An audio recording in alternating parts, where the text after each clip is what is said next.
Eu acredito que o Arthur Lira é uma das raposas da política brasileira.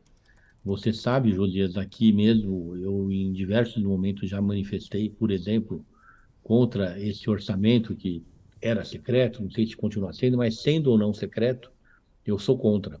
E olha que não é fácil um E vai ser dirigente partidário. possível acabar com o orçamento secreto, como prometeu o Lula? A gente já vê essa Eu, negociação. O senhor acha que é possível acabar com o orçamento secreto? eu acho que é possível, sim. Eu acho que pode se promover um entendimento para que gradualmente nós vamos estabelecendo aí condições, não é, para que ele possa ter outra forma, não é, de pelo menos diminuindo o seu valor, depois definindo com clareza áreas específicas e com o tempo voltando para o executivo. Eu acho que parlamentar da base propõe para o governo, propõe obras, intervenções, programas, e parlamentar de oposição fiscaliza, vota contra na maior parte dos casos, porque geralmente tem posições contrárias. O nosso legislativo, seja ele no âmbito municipal, estadual, federal, no caso do Congresso Nacional, ele precisa se reencontrar. Os nossos parlamentares, eles têm que deixar de ser despachantes de prefeitos, de governadores, para começar a pensar o Brasil, debater projetos. Eu acho que o Arthur Lira, ele tem uma oportunidade ímpar de poder liderar esse processo, um processo que pode ser até de transição, assim como o Rodrigo Pacheco. O Edir Macedo, esse autoproclamado bispo da Igreja Universal, ele tem sucessivas conversões. Ele se converteu novamente, né? Até ontem ele adorava o Bolsonaro e demonizava o Lula. E não esperou nem a posse do demônio para se converter. Vamos olhar para frente, é o que ele está dizendo nesse vídeo. Ele já retirou os chifres, o rabo que ele tinha colocado no Lula, e não podemos ficar com mágoa, porque isso é o que o diabo quer. E bola para frente, Fabiola, bola para frente.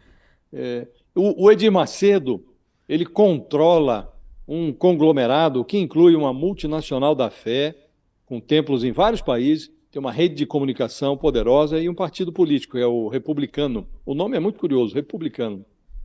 Ele já posou ao lado do Sarney, do Fernando Henrique, do próprio Lula, da Dilma. Bolsonaro agora volta a se tornar um devoto do Lula, perdoa o Lula. Visto pelo lado político, o Edir Macedo integra uma espécie de centrão evangélico.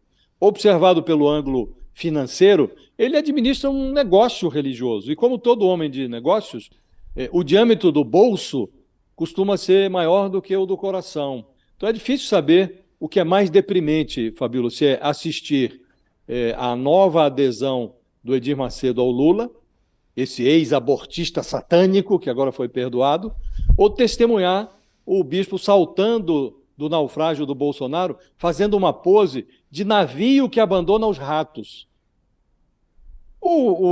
Resta a nós outros, Fabiola, que observamos toda essa perversão durante a campanha, torcer para que essa depravação ela permita aos fiéis recuperar a verdadeira dimensão da fé, do protestantismo, que é uma experiência que tem mais chance de dar certo quando se percebe que Jesus é o melhor mediador entre Deus e o ser humano.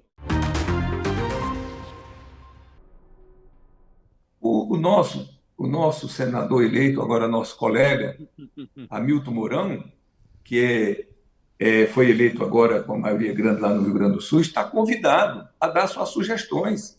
Eu sou um relator, Fabíola, que estou fazendo o orçamento da maneira mais participativa, mais transparente e mais democrática possível. Eu não tomo nenhuma decisão sozinho.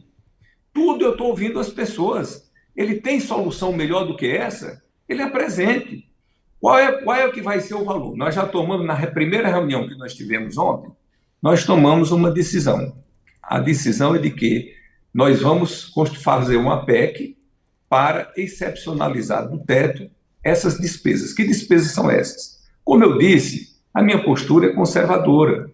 Nós temos que adaptar o mínimo possível o orçamento atual os compromissos, as demandas do novo presidente. Então, algumas coisas que ele pode fazer o ano que vem, mas tem outras coisas que ele é obrigado a fazer agora. Por exemplo, O Bolsa Família tem condições de, quando chegar em janeiro, as pessoas, 21,6 milhões de famílias brasileiras, quando nós estamos com 33 milhões de irmãos e irmãs nossas passando fome. Isso não é demagogia, são números. Nós temos 105 milhões de pessoas em insegurança alimentar. Como é que essas pessoas estão recebendo R$ 600 hoje? O Lula vai eleito, se comprometeu em manter os R$ 600, e quando chegar em janeiro as pessoas vão para o banco e vão receber R$ 400. O senhor tem toda a razão, senador. Agora, isso daí dá 70, se incluirmos aí o adicional que o presidente eleito Lula disse que incluiria por crianças matriculadas na escola e tal, nós chegamos a 70 bilhões, não é isso? A conta. É. E por que está se falando em 200 bilhões? O que está entrando aí? São as estradas que o senhor mencionou? É a merenda?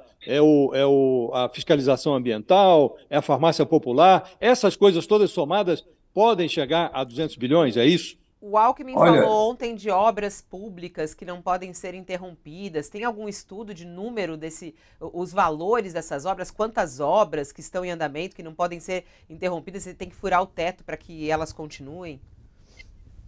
Fabíola, nós temos inúmeros casos, inclusive, de obras que estão sendo faturadas, as faturas são aprovadas e não estão sendo pagas. Um auxiliar do presidente Bolsonaro sugeriu que ele entregasse a faixa, mas às escondidas, porque a cerimônia de entrega da faixa tem todo um simbolismo. Ela ocorre porque você tem aquela cerimônia do Congresso Nacional, que é transmitida, mas é fechada, né? O Congresso o plenário do Congresso. É muito forte a tem imagem, transmissão. Josias. É muito forte a Sim. imagem, né? Forte. Então, a faixa a imagem do FHC entregando para o Lula é super forte, Muito. essa imagem.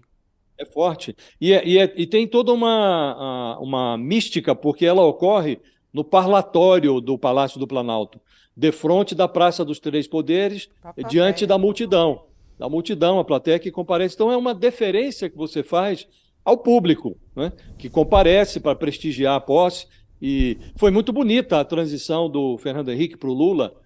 Primeiro, foi uma transição absolutamente civilizada, né? E a cerimônia foi o Fernando Henrique se disse honrado de passar a faixa para o Lula, né? Então, seria civilizado que o presidente passasse. Aí teve essa discussão. E se ele fizesse às escondidas dentro do palácio e não no parlatório?